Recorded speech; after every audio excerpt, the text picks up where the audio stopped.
Aimeriez-vous améliorer la culture de sécurité de votre entreprise? Est-ce que vous rêvez d'avoir une culture d'entraide où chaque employé, chaque personne prend soin de sa santé, de sa sécurité et celle des autres? J'ai une bonne nouvelle pour vous. Aujourd'hui, je vais vous partager 3 stratégies pour renforcer la culture de prévention dans votre entreprise. Dans cette vidéo, je vais vous partager la première stratégie, connaître son point de départ. Bonjour, mon nom est Christelle Lecat et je suis une experte en santé et sécurité au travail. Mais d'abord, j'ai une question pour vous. Qu'est-ce que c'est une culture de prévention? Ça veut dire quoi? Une culture de prévention, c'est l'ensemble des perceptions, des croyances, des comportements, des attitudes de vos employés, notamment quand ils savent qu'il n'y a personne autour. Toutes les entreprises ont une culture de prévention.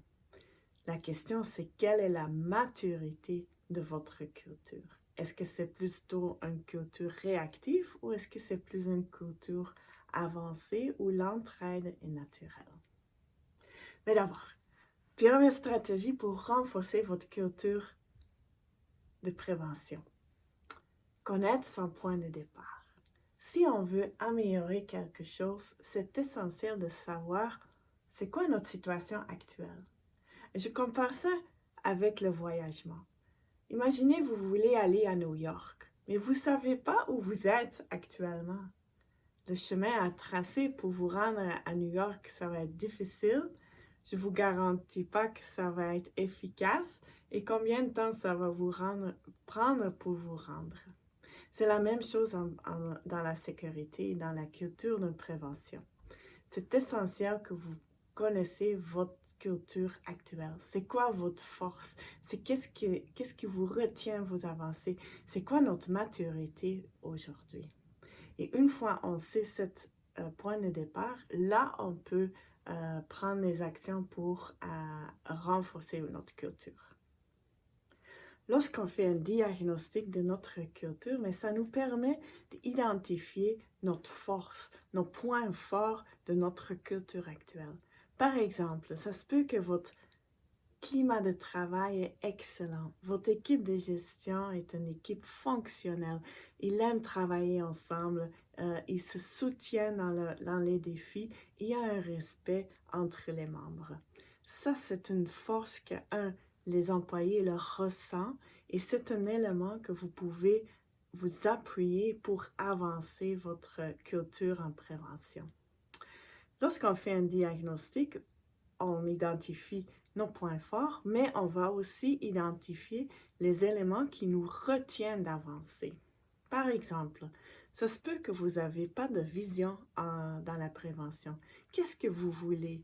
Votre plan stratégique n'existe pas. Ça se peut que votre plan annuel n'existe pas et que vous allez plutôt au jour le jour et vous avancez selon ce qui arrive dans l'usine.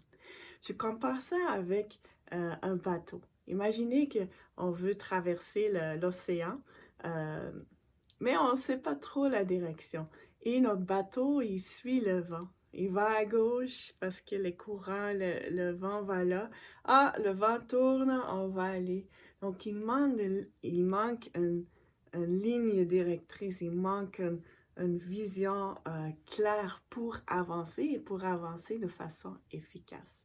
Donc là, quand on fait un diagnostic, c'est ça qu'on fait. On prend une photo actuelle qui permet d'identifier nos points forts, qu'est-ce qui nous pousse pour avancer et en même temps, on voit aussi c'est quoi les éléments qui nous retiennent, qui nous empêchent d'avancer.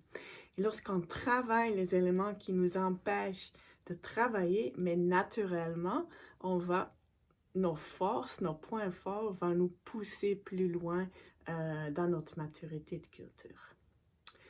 Comment on fait ça, un diagnostic? Il y a plusieurs outils disponibles. Vous pouvez le faire vous-même. Vous pouvez demander un consultant, un expert pour vous supporter. Habituellement, un diagnostic consiste à 3 éléments.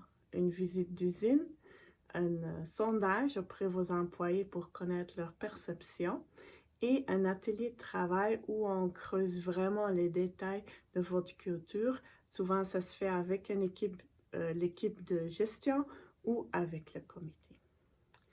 Donc, pour conclure, première stratégie pour renforcer votre culture de prévention, c'est connaître votre point de départ. Faites un diagnostic de votre situation actuelle pour permettre d'identifier votre force, vos points forts et identifier ce qui vous retient d'avancer. Et une fois que nous avons fait cette benchmark, ce point de départ, on peut établir le plan et prendre les bonnes actions pour avancer. Si vous avez apprécié le contenu, je vous invite à aimer cette vidéo et si vous voulez connaître la deuxième stratégie pour renforcer votre culture, allez dans la vidéo suivante. On va parler de prendre les bonnes actions au bon moment. À bientôt!